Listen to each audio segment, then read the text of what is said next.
Assalamualaikum warahmatullahi wabarakatuh. Selamat siang pemirsa Bangka Pos. Anda menyaksikan dialog Ruang Tengah dengan tema kemarau di Bangka Belitung bersama saya Fitri Wahyuni. Beberapa hari ini cuaca di Provinsi Bangka Belitung terasa sangat panas. Berdasarkan analisa meteorologi, klimatologi, dan geofisika atau BMKG Stasiun Depati Amir Pangkal Pinang, Dasarian 3 Juni 2026 telah memasuki musim kemarau.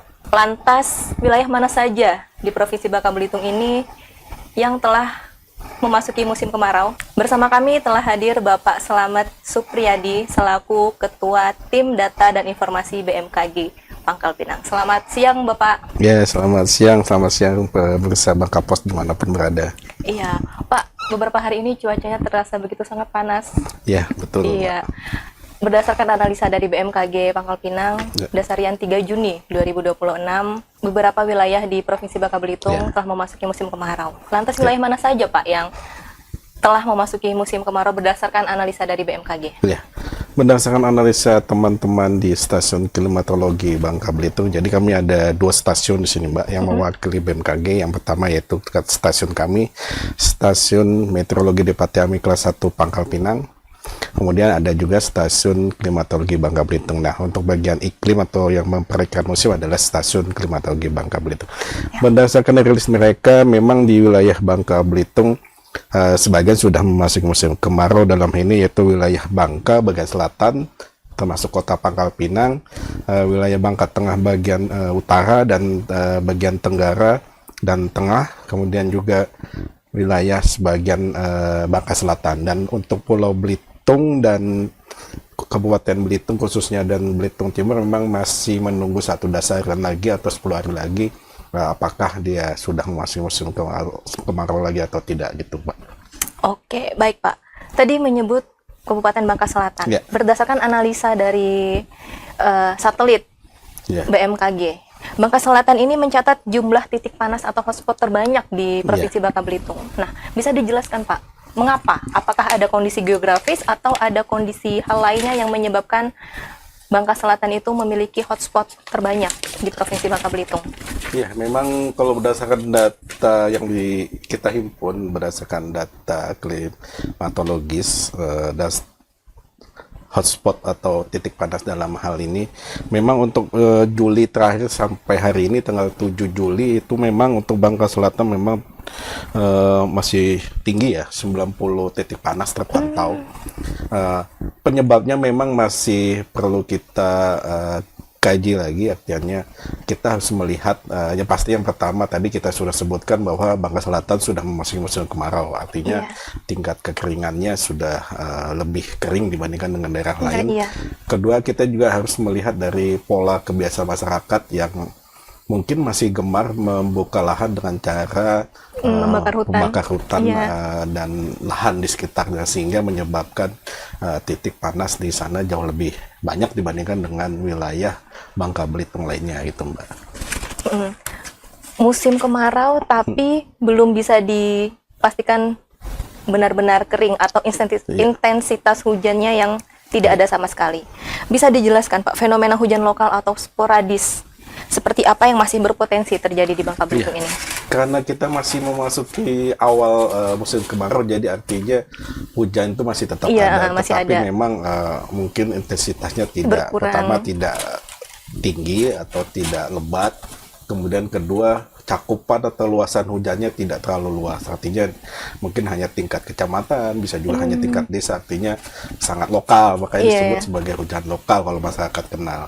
Kemudian kalau untuk yang sporadis memang saat ini karena kita sudah memasuki musim kemarau, artinya sangat kecil, kecuali ada pengaruh fenomena atmosfer yang sangat signifikan seperti dipole mode, kemudian medium Julian oscillation atau MJO, kemudian juga ada misalnya konvergensi yang dampaknya mungkin bisa berpengaruh terhadap wilayah Bangka dan Belitung khususnya.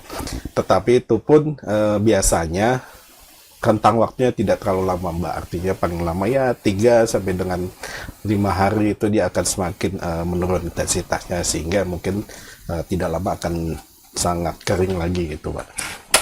Baik. Oke, Pak. Selanjutnya Dengan melonjaknya titik panas sebagai indikator awal musim kemarau yang akan terjadi, seberapa besar resiko terjadi kebakaran hutan dan lahan atau karhutla di Bangka Belitung, khususnya di Bangka Selatan? Karena tadi dijelaskan bahwa titik panas atau hotspot di Bangka Selatan itu jauh lebih tinggi, bahkan 90, lebih dari 90% gitu. Bisa dijelaskan, Pak? Jadi memang kita harus kembali ke pola kebiasaan lagi ya. Jadi kalau memang kesadaran masyarakatnya makin kurang dan mungkin juga pemerintah daerahnya masih belum tanggap, kejadian kebakaran hutan juga akan semakin banyak atau mungkin intensitasnya akan semakin parah. Oleh karena itu mungkin perlu dilakukan semacam sosialisasi, kemudian edukasi kepada masyarakat untuk tidak membuka lahan secara membakar. Kemudian sekarang pun juga sudah ada undang-undangnya secara khusus tindak pidana apabila membuka lahan dengan cara pembakar, sehingga mungkin masyarakat perlu dilakukan edukasi supaya tidak melakukan pembakaran. Nah, itu dampaknya sangat luas gitu. Selain mungkin juga dampak yang ada dari segi asapnya yang berpengaruh terhadap kesehatan, dan juga mungkin bisa berpengaruh terhadap transportasi sampai terjadi delay untuk take off maupun landing pesawat yang beberapa tahun lalu seperti 2015, 2019 itu sempat terjadi, dan juga sekitar 2015 di wilayah selatan itu sempat di jalur antara Bangka Tengah sampai dengan Bangka Selatan itu terganggu jarak pandang. Nah, itu akan sangat berbahaya sekali terhadap pengguna jalur darat karena bisa menyebabkan kecelakaan gitu, Pak. BMKG sendiri melakukan koordinasi dengan Badan Penanggulangan Bencana Daerah atau dengan pemadam kebakaran dan pemerintah daerah lainnya untuk melakukan sosialisasi kepada masyarakat agar tidak melakukan pembakaran hutan dan lain sebagainya, Pak. Iya, sampai saat ini kami selalu melakukan koordinasi. Bahkan terakhir bulan lalu kami dikumpulkan di Polda Kepulauan Bangka Belitung. Dalam hal ini kami, BPBD, Basarnas, dan juga beberapa instansi terkait. Gunanya apa? Terkait untuk memantau kesiapsiagaan wilayah Bangka Belitung untuk menghadapi tahun El Nino. Nah, mungkin masyarakat mengenal El Nino Godzilla. Sebetulnya bukan Godzilla kalau kami mengkategorikan, artinya kategori El Nino-nya kuat. Artinya dampaknya sangat kuat, dampaknya lebih ke kekeringan yang jauh lebih kering dan lebih panjang dibandingkan dengan tahun-tahun yang lalu gitu. Sehingga mungkin dampaknya terhadap masyarakat nanti misalnya air yang makin berkurang dan juga mungkin udara yang mungkin tidak sehat karena mengandung debu atau partikel-partikel kecil. Dalam hal ini kami selalu koordinasi dengan stakeholder di sekeliling kami, baik maupun dari provinsi maupun kabupaten kota, dan juga kami juga tiap bulan selalu mengupdate kondisi terkini El Nino dan juga kondisi musim kemarau. Dan tiap bulan kami mengundang biasanya dalam bentuk webinar Zoom, kami mengundang stakeholder melihat perkembangan dan juga kami melaporkan kondisi terkini musim kemarau di Bangka Belitung gitu, Pak. Untuk sosialisasi ke masyarakatnya sendiri, BMKG tidak langsung turun tangan atau melalui stakeholder tadi, Pak? Ya, untuk masyarakat kami memanfaatkan media sosial yang kami ada, baik Facebook, kemudian mungkin Instagram dan lain-lain juga, dan juga kami melalui anak-anak sekolah mungkin dari SD, TK, bahkan juga sampai SMP yang kami berikan edukasi yang tidak terlalu, dan juga kami menyebarkan flyer-flyer terkait dengan edukasi cara atau mengantisipasi atau mitigasi menghadapi musim kemarau akibat El Nino yang berkepanjangan gitu. Cuaca panas ini tidak hanya menyerang Indonesia pastinya, Pak. Beberapa negara di Eropa, bahkan Amerika Serikat, karena Piala Dunia ini kan banyak sekali yang mengeluhkan cuaca panas yang sangat luar biasa. Kalau menurut BMKG sendiri, cuaca panas yang terjadi di Indonesia ini masih terbilang normal atau sudah bisa dibilang lumayan parah? Untuk saat ini, untuk wilayah Indonesia masih masuk kategori normal, Mbak ya. Sementara untuk yang terjadi di Amerika dan sekitarnya itu akibat adanya gelombang panas.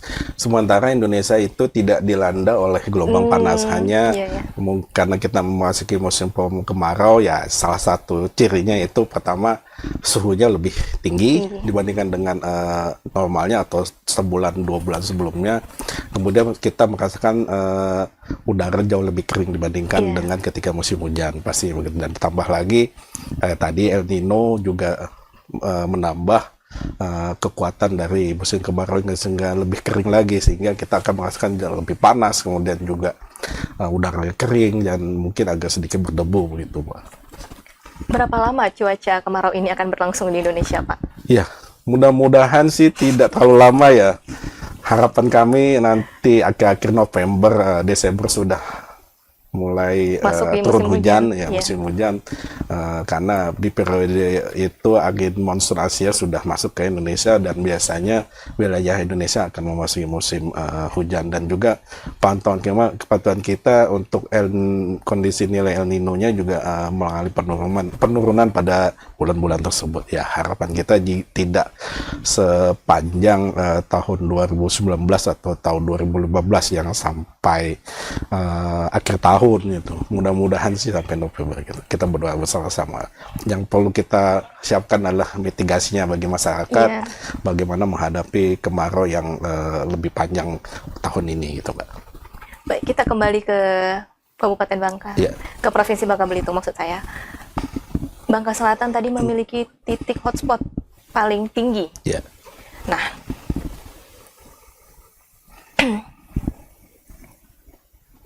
apa saja wilayah atau titik krusial di Bangka Selatan yang perlu mendapatkan pengawasan ekstra terkait potensi karhutla ini, Pak?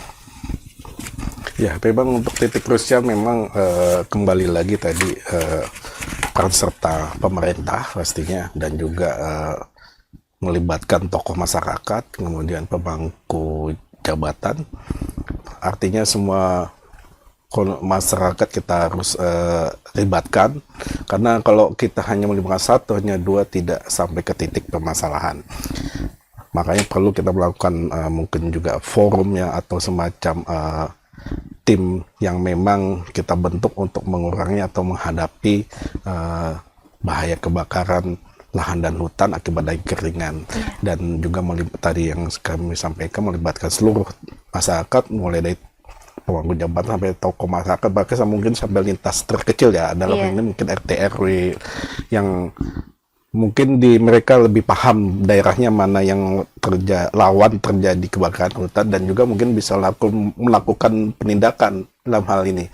Apabila ada yang memang mereka curigai melakukan pembakaran secara sengaja, mungkin bisa dilaporkan langsung ke pihak kepolisian sehingga bisa dilakukan penindakan.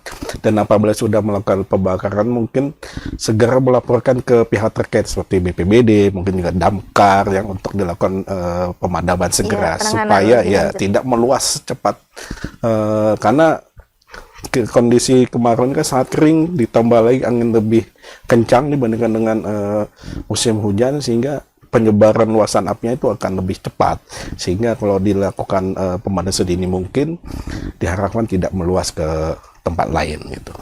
Tadi Bapak menyinggung soal undang-undang. Kalau misalkan ada yang melakukan pembakaran hutan secara ilegal, jaminan hukum apa, Pak, yang mungkin bisa diberikan kepada para pelaku pembakaran hutan ini kalau misalkan ada yang melakukan hal demikian? Saya tidak tahu persis, kalau saya hanya membaca secara ini memang ada undang-undang khusus terkait dengan pembakaran secara sengaja untuk hutan dan lahan, mungkin hanya sampai beberapa hukumannya sampai penjara beberapa tahun. Mungkin dilihat dari dampaknya atau lain, karena seperti beberapa kejadian tahun lalu, bukan di sini ya, ada di Kalimantan termasuk di Sumatera itu sudah sampai ke pengadilan tinggi ya, bahkan sampai beberapa perusahaan itu ditutup dan tidak boleh lagi beroperasi karena diindikasikan bahkan sudah terbukti melakukan pembakaran secara sengaja. Dan itu bisa dijadikan sebagai contoh pelajaran bagi masyarakat, jangan lagi membuka lahan dengan cara sengaja membakar, karena secara ilmu juga, ternyata membuka lahan dengan cara membakar itu tidak serta-merta membuat subur tanah. Iya. Dan ini mungkin masyarakat tidak banyak tahu ya. Jadi ketika kami konsultasikan dengan ahli tanah di Institut Pertanian Bogor, ternyata tidak serta-merta cara membakar itu lahan jadi subur. Ternyata beberapa partikel tanah unsur hara itu malah mati, sehingga mungkin tidak efektif untuk membuka lahan. Ini kepercayaan masyarakat ya, sehingga kita perlu selalu edukasi. Kembali saya tadi selalu edukasi, sosialisasi untuk tidak melakukan pembakaran lahan secara membakar gitu. Membuka lahan secara pembakaran tadi ya Pak ya. Baik, selain potensi kebakaran hutan Pak, apalagi dampak lain di musim kemarau ini yang perlu diwaspadai oleh masyarakat, khususnya di Bangka Belitung? Baik, yang perlu kita waspadai pasti pertama yaitu kekeringan tadi saya sampaikan, kemudian berupa gangguan seperti penurunan curah hujan, kemudian temperatur semakin tinggi atau makin panas suhu udara, kemudian semakin kering, kemudian juga debit sungai termasuk mungkin kolong ya kalau di Bangka Belitung juga akan semakin berkurang, kemudian hasil tangkapan ikan laut juga pasti berkurang karena ikan akan lari ke daerah yang lebih banyak suhu permukaan lautnya lebih sejuk. Jadi seperti itu. Jadi dampaknya sampai seperti itu, dan juga pastinya kalau untuk pertanian dan juga mungkin perkebunan, penghasilan dari atau penurunan hasil dari pangannya maupun juga hasil perkebunan juga pasti akan berdampak gitu, karena kondisinya beberapa tanaman akan menyesuaikan diri, seperti misalnya contoh kalau beberapa tanaman dia akan menggugurkan daunnya atau istilahnya meranggas, dan juga mungkin kalau area tanaman-tanaman tertentu pasti akan seperti sawit, pastinya dia akan 2 kali lipat lebih membutuhkan air lebih banyak, sehingga mungkin akan berdampak terhadap dari hasil produksinya gitu Pak. Selain pencegahan tadi Pak, ada sosialisasi dan koordinasi dengan pihak terkait. Ada tidak solusi dari BMKG sendiri terkait kepada masyarakat misalkan terjadinya kekeringan atau misalkan kesulitan air di masa kemarau ini? Mungkin ada solusi dari BMKG terhadap masyarakat? Kalau terhadap masyarakat, kami memang tidak selalu terjun ke masyarakat karena memang keterbatasan kami, dan juga tupoksi kami lebih ke informatif, artinya kami mengajak, kemudian persuasif, kemudian mengajak, kemudian menyebarluaskan bahaya dari kemarau, kemudian mitigasinya. Nah, biasanya kami merekrut juga, kami memanfaatkan masyarakat dalam hal ini seperti mungkin sukarelawan, kemudian LSM yang memang dia peduli terhadap lingkungan. Jadi teman-teman ini kami melakukannya sebelum terjadi kemarau, artinya kami melakukan penanaman seperti mangrove, kemudian penghijauan beberapa area-area sungai ya. Harapannya apa? Ketika musim kemarau, sungai itu tidak terlalu kering gitu, dan juga sumber-sumber air yang mungkin dimanfaatkan masyarakat ketika musim kering itu bisa dimanfaatkan, dan juga melihat atau memetakan artinya, dan biasanya ada datanya di masing-masing BPBD.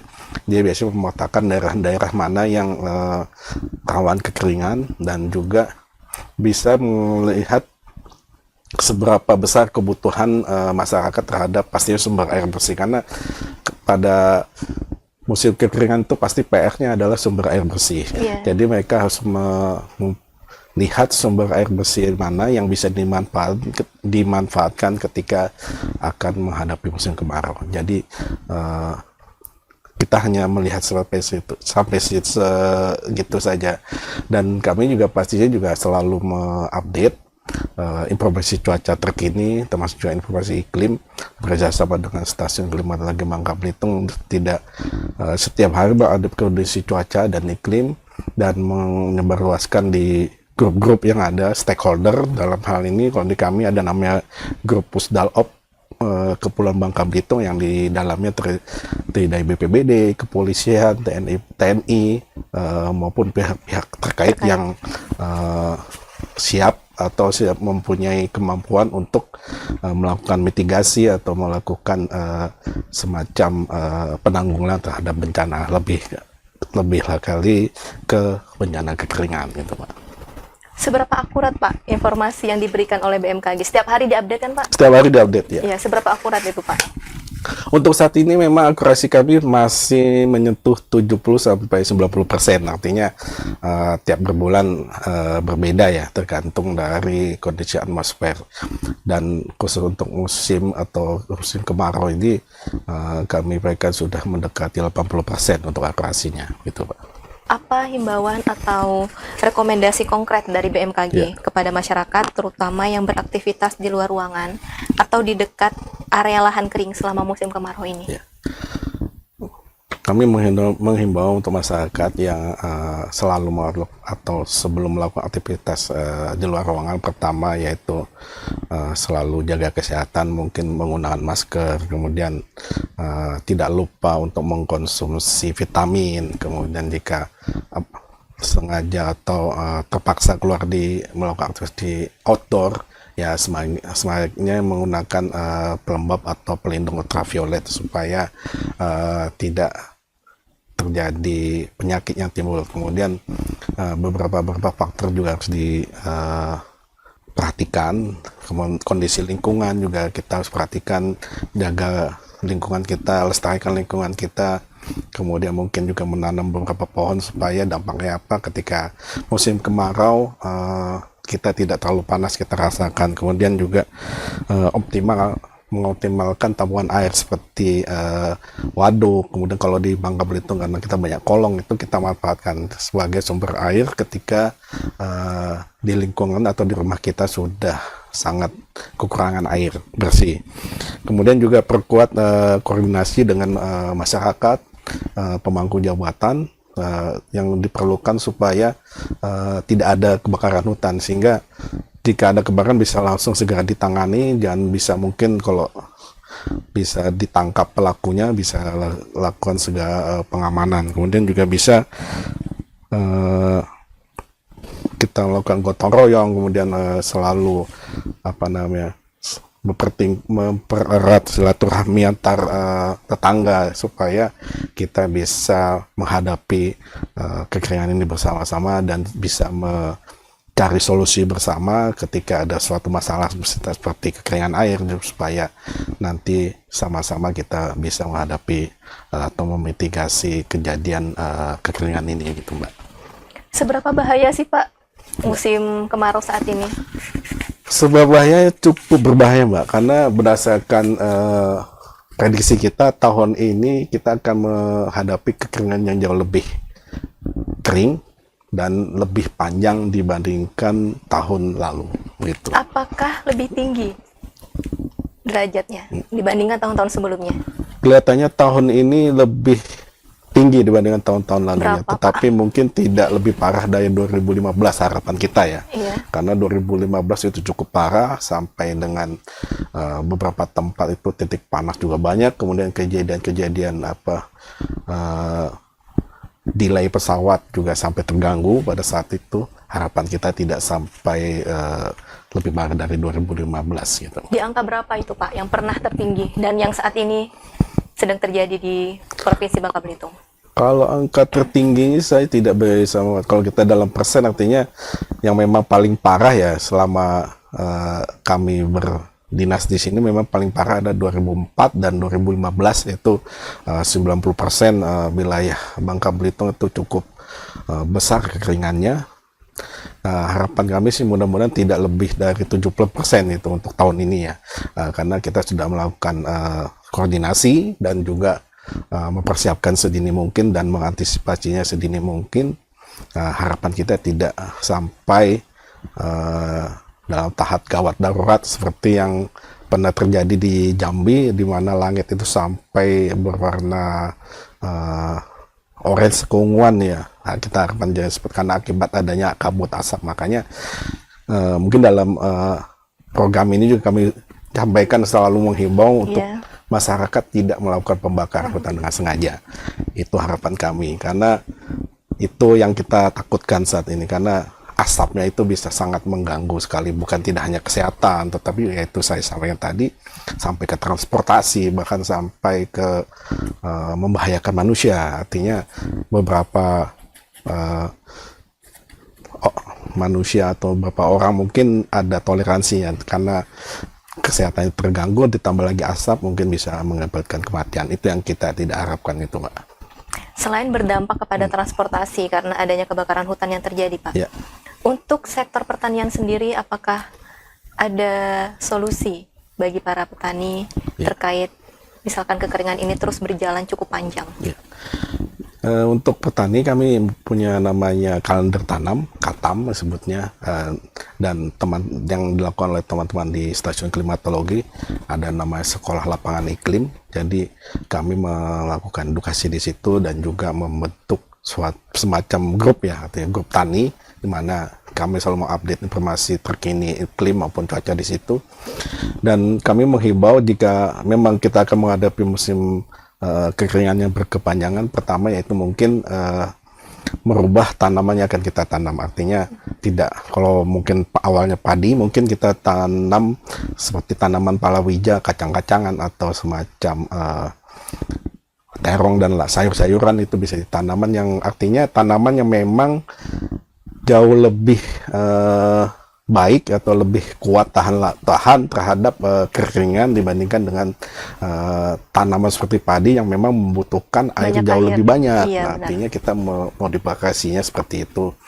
Kemudian jika memang sudah terlanjur, mungkin bisa dilakukan modifikasi juga, artinya dengan menggunakan entah pompa air supaya tanah pertanian tetap terairi dan lain sebagainya.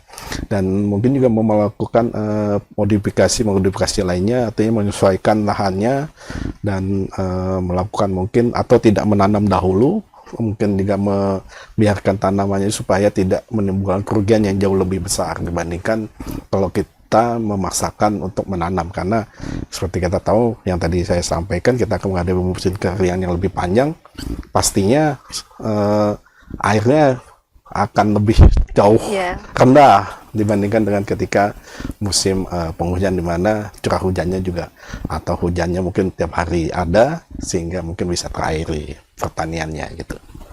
Tadi Bapak sempat menyinggung soal air-air kolong atau air-air yang bisa dimanfaatkan bagi masyarakat di saat musim kekeringan ini. Apakah itu aman, Pak? Kalau aman tidak aman saya kurang paham ya, Pak. Artinya mungkin kalau hanya air kolong bisa kita manfaatkan untuk mencuci, mungkin kita untuk kebutuhan yang tidak kita konsumsi ya. Artinya kalau untuk konsumsi mungkin perlu dilakukan filtrasi lagi supaya aman dikonsumsi. Artinya untuk kegiatan rumah tangga seperti tadi, mencuci, kemudian untuk mengairi tanaman, itu mungkin masih bisa dilakukan. Tetapi kalau untuk air minum mungkin terpaksa mungkin kita masih bisa beli air mineral atau air isi ulang yang mungkin masih dalam kategori sehat kita bisa konsumsi. Tapi yang paling besar kan sebetulnya kebutuhan rumah tangga adalah untuk mencuci, kemudian mandi dan lain sebagainya. Untuk konsumsi air mungkin bisa beli ya, artinya nggak mungkin kalau kita untuk mandi kemudian untuk mencuci kita beli juga. Artinya masyarakat bisa melakukan penghematan, sebaiknya memang melakukan penghematan sedini mungkin atau sebijak mungkin kita menggunakan air supaya ketika musim kemarau airnya masih cukup gitu.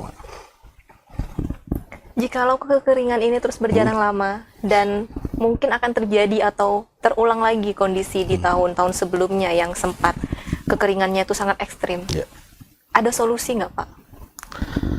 Pastinya apakah pemerintah telah menyiapkan pola tersendiri bagi masyarakat agar jangan sampai ini kebutuhan rumah tangganya terganggu akibat kekeringan ini? Iya. Sebetulnya bukan tugas hanya pemerintah ya, artinya seluruh lapisan masyarakat harus dilibatkan. Dalam hal ini kita mungkin lebih memperhatikan lingkungan kita, kemudian hutan kita jangan dirusak, karena hutan itu sebagai sumber air. Harapan kita ketika kita menghadapi musim kemarau, kita masih punya sumber air. Kalau hutannya sudah gundul, sudah tidak ada, artinya sumber cadangan air kita juga tidak ada. Nah, makanya itu kita harus dari sedini mungkin juga kita perbaiki hutan kita yang mungkin rusak, kemudian mungkin tanaman-tanaman bakau mangrove itu kita perbaiki lagi yang dimana sudah sebagian rusak akibat dari aktivitas manusia dan pertambangan pastinya. Kemudian juga lahan-lahan yang gundul kita harus reboisasi lagi, karena harapan kita ketika musim kemarau itu masih ada cadangan air sehingga kita bisa menghadapi atau memitigasi ketika ya memang berdasarkan data memang di Bangka Belitung memang kecil ya sumber air bersihnya ya, sehingga yang ada hanya sumber air permukaan saja. Nah, itu yang jadi masalah. Makanya sedini mungkin ya kita lebih peduli lingkungan kita, melestarikan lingkungan mungkin dari hal yang terkecil dari rumah dulu, mungkin kita bersihkan perkarangan kita, kemudian selokan atau bandar ya, supaya tidak ada air yang mengalir. Pastinya ketika musim kemarau pun juga pastinya beberapa penyakit juga akan timbul. Itu yang kita antisipasi, seperti akibat nyamuk yang kekeringan kan pasti akan nyamuk akan lebih banyak, dan juga bisa menimbulkan beberapa penyakit seperti malaria dan DBD. Itu harapannya masyarakat juga ya itu melakukan gotong royong dan mempedulikan lingkungan sekitarnya supaya tidak terjadi lagi ya timbul beberapa penyakit seperti itu. Baik, berarti di sini tidak cuma pemerintah saja ya yang harus kita tugas bersama. Iya, namun juga harus ada timbal balik dari masyarakat sendiri untuk mendukung keberhasilan pemerintah itu. Percuma kalau program pemerintah cuma dijalankan oleh pemerintah tapi tidak ada dukungan dari masyarakat sendiri. Betul. Dan juga mungkin akademisi juga, karena akademisi ini kan yang punya data dan mereka bisa mungkin mengeluarkan ide-ide. Biasanya akademisi ini kan mereka punya literatur yang mungkin dari tempat lain bisa diterapkan di Bangka Belitung yang tepat. Nah, itu kan jadi kalau kami mempunyai penjelapan pentahelik, artinya akademisi, pemerintah, kemudian masyarakat, kemudian tokoh masyarakat, beberapa lagi saya lupa, itu semua dilibatkan. Jadi tidak hanya tugas pemerintah saja dalam hal ini, semua komponen itu dilibatkan. Kita membentuk sinergi menghadapi mitigasi maupun menghadapi bencana baik yang akan datang maupun yang sekarang kita hadapi itu, Mbak. BMKG Pangkal Pinang sendiri ada memiliki kerjasama dengan akademisi yang ada di sini? Kami memiliki kerjasama dengan UBB dalam hal ini. UBB bahkan sekarang sudah ada magang, mereka UBB melakukan magang di kantor kami, dan juga kami juga secara koordinasi melakukan MOU dengan UBB dalam hal ini mungkin juga pertukaran atau pendidikan pembantu, termasuk juga saya sempat juga mengajar di UBB untuk mata kuliah meteorologi laut waktu itu. Jadi kami bantu semampu kami. Jika kami memang diminta untuk membantu BW, kami artinya siap melakukan bantuan. Juga kami juga sempat juga melakukan semacam kuliah umum di sana selama 1 hari. Tetapi memang sampai saat ini mungkin perlu ditingkatkan lagi dengan selain UBB, artinya dengan universitas lain yang bisa kita lakukan supaya edukasi ke masyarakat termasuk juga ke mahasiswa juga lebih kena gitu. Karena biasanya kalau langsung ke masyarakat mungkin kita bisa tidak sampai ke yang paling bawah, tapi harapan kami dengan melalui universitas, kemudian juga kami juga ada program namanya Gas to School. Jadi kami datangi beberapa sekolah yang terpilih, SMA, SMP, kami datangi, kami edukasi terkait dengan BMKG, pentingnya informasi cuaca dan iklim dan lain sebagainya, termasuk juga beberapa sekolah mulai dari TK sampai universitas melakukan kunjungan ke kantor kami, dan itulah kesempatan kami melakukan edukasi kepada masyarakat, dan juga kami menyebarluaskan leaflet, kemudian semacam poster, kemudian juga kami Nah, saat ini sedang membentuk semacam e-book yang berguna nanti mungkin secara umum terkait dengan informasi BMKG yang bisa nanti kami sebarluaskan ke masyarakat supaya masyarakat itu lebih peduli terhadap informasi cuaca dan iklim gitu, Mbak. Baik, tadi kita telah menyinggung soal transportasi, pertanian, sekarang kita beralih ke pelayaran. Di musim kemarau ini berdampak, tadi Bapak sempat menyinggung soal ikan-ikan yang akan sulit untuk didapatkan karena mereka berpindah ke perairan yang lebih sejuk. Nah, itu dampak kepada nelayannya apakah akan semakin sulit untuk bagi masyarakat Bangka Belitung ini untuk mengonsumsi ikan? Ya, pastinya akan berdampak besar ya, Mbak. Artinya ikan akan semakin jauh ke tengah, ke lautan yang lebih dingin, dan pastinya juga nelayan akan mengejar mencari ikannya akan jauh ke tengah. Berdampak ke harga nggak, Pak? Biasa dia menangkap, dia akan jauh lebih jauh, pastinya juga akan lebih boros atau lebih membutuhkan konsumsi BBM dan mungkin perbekalan yang lebih tinggi ya, lebih banyak. Pastinya juga akan berdampak terhadap pertama mungkin jumlah tangkapannya, kedua mungkin harga tangkapan tersebut. Sedangkan untuk dampak transportasi untuk laut memang sempat terjadi 2015 itu di wilayah Mentok, dalam ini untuk pelabuhan pelayaran dari Mentok ke Palembang atau sebaliknya itu sempat terganggu pada pagi hari karena pada saat itu sebetulnya sumbernya bukan dari kita ya, asapnya dari, saya nggak usah menyebutkan wilayahnya, artinya dari wilayah tetangga yang sempat mengganggu jarak pandang. Arti asapnya yang mengganggu jarak pandang sehingga waktu itu sempat tertunda untuk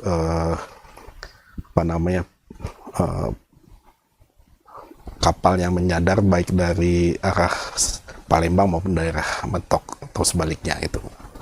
Berarti kalaupun di daerah kita sendiri telah bagus misalkan untuk proses penanganannya di musim kemarau, namun kalau di daerah lain melakukan hal yang ilegal seperti pembakaran hutan dan lain sebagainya, itu pun akan berdampak ke kita. Apakah BMKG Pangkal Pinang bisa berkoordinasi dengan BMKG provinsi lain untuk mengatur hal tersebut?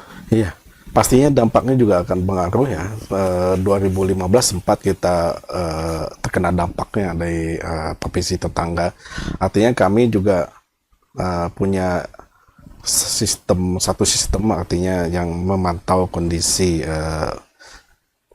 asap atau kondisi kebakaran hutan, apakah memang asapnya sampai ke kita atau tidak.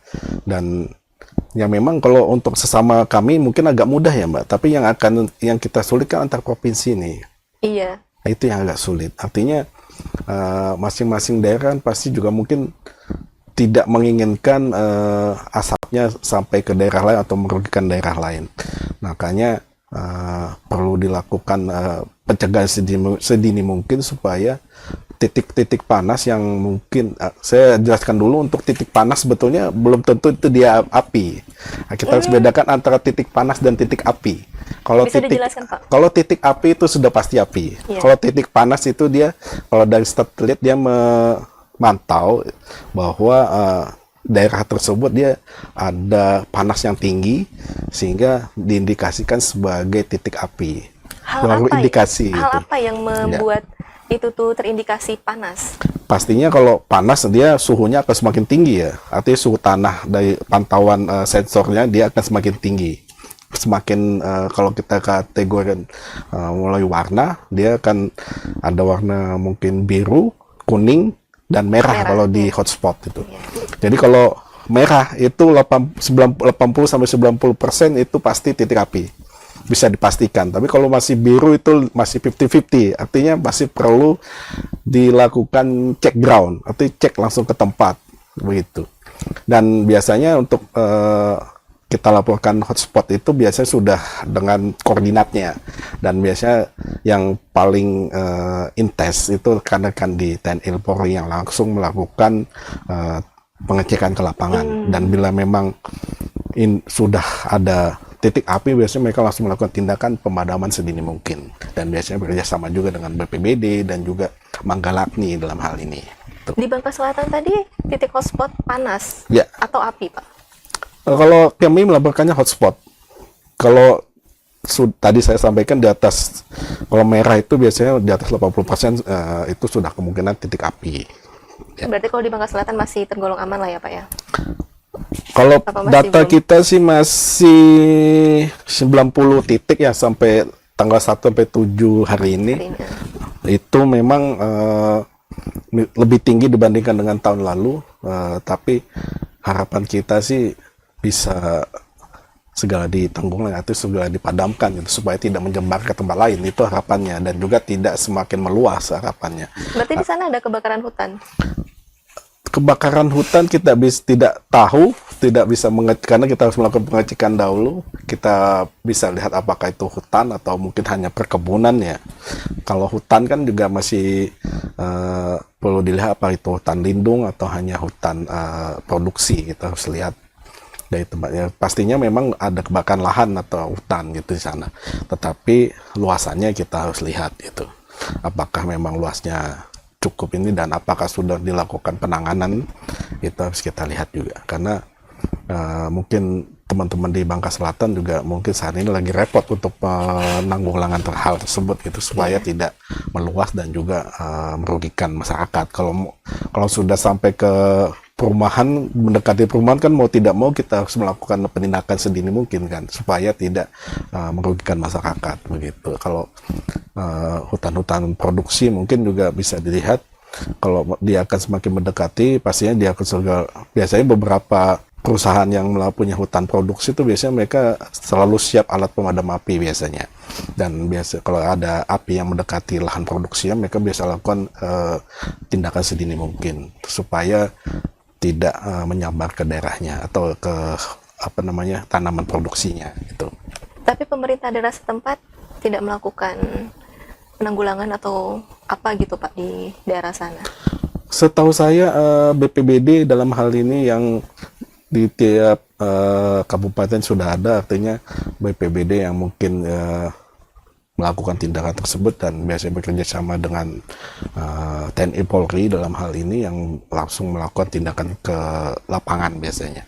Dan biasanya juga dibantu oleh beberapa masyarakat pecinta alam, kemudian juga masyarakat LSM yang peduli lingkungan biasanya melakukan membantu pemadaman di lapangan. Untuk hasil atau ini sampai saat ini kami tidak bisa melihat datanya, karena yang lebih paham kan mereka sejauh mana dampak tuh, dan juga sejauh mana daerah-daerah yang terdampak akibat dari kebakaran hutan itu sendiri gitu. Baik, berarti selain pemerintah, masyarakat juga harus berperan dalam menanggulangi kebakaran hutan di musim kemarau ini, karena dampaknya sangat luar biasa ya Pak. Tidak cuma di transportasi, namun juga di lahan pertanian, kelautan, ya dan lain sebagainya. Dan ke masyarakat juga bisa menimbulkan penyakit ternyata.